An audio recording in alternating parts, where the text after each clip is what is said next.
सोचो एक ऐसा पोस्ट जिसके पास सुप्रीम कोर्ट का सबसे बड़ा पावर होता है, जिसके एक फैसले से पूरे देश का कानून बदला जा सकता है। वही होता है चीफ जस्टिस ऑफ इंडिया यानी सीजीआई। लेकिन सवाल ये है कि सीजीआई बनता कौन है? क्या एग्जाम होते हैं? क्या गवर्नमेंट होती है वो नॉमिनेट करती है, या कुछ और सिस्टम है? तो आज की इस वीडियो में आपको पूरी जानकारी मिलेगी एकदम सही इन्फॉर्मेशन के साथ कि आखिर सीजीआई जो चीफ जस्टिस ऑफ इंडिया वो कैसे बनते हैं और इसका पूरा प्रोसीजर क्या है। तो सबसे पहले बच्चों समझते हैं कि चीफ जस्टिस ऑफ इंडिया कैसे बनता है। तो इंडिया में जो चीफ जस्टिस का कोई इलेक्शन या कोई इंटरव्यू नहीं होता बच्चों, ये पोस्ट मिलती है आपके सीनियरिटी के बेसिस पे।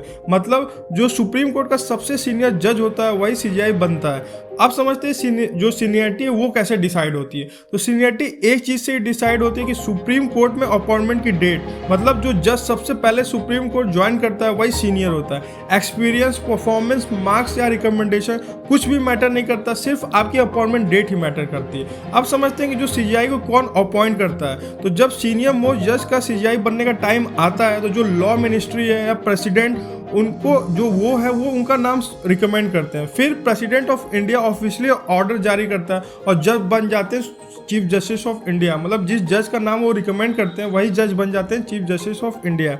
आप समझते हैं जो चीफ जस्टिस का टेन्योर कितना होता है। तो सुप्रीम कोर्ट के जो जज की जो रिटायरमेंट एज होती है वो 65 होती है।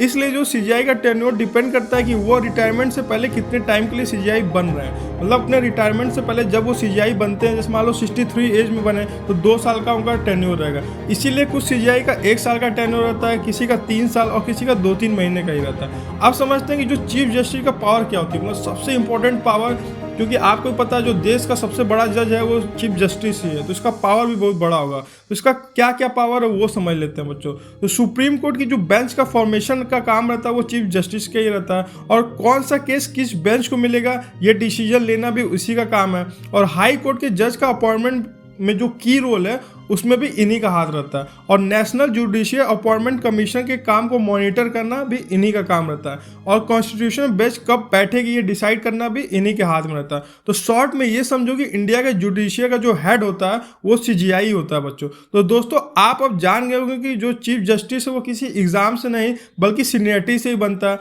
और देश के सबसे इंपॉर्टेंट कानूनी डिसीजन के पीछे जो नाम हमेशा आता है वो चीफ जस्टिस ऑफ इंडिया का ही आता है। तो अगर आपको कोई भी और टॉपिक पे इससे रिलेटेड वीडियो चाहिए तो आप कमेंट करके जरूर बता दें, और कोई भी कैरियर या स्किल या किसी भी एजुकेशन में आपको कंफ्यूजन होता है तो आप कमेंट कर देना बच्चों, उस टॉपिक पे वीडियो बन जाएगी। तब तक मिलते हैं नेक्स्ट वीडियो में, तब तक thank you and have a nice day बच्चों।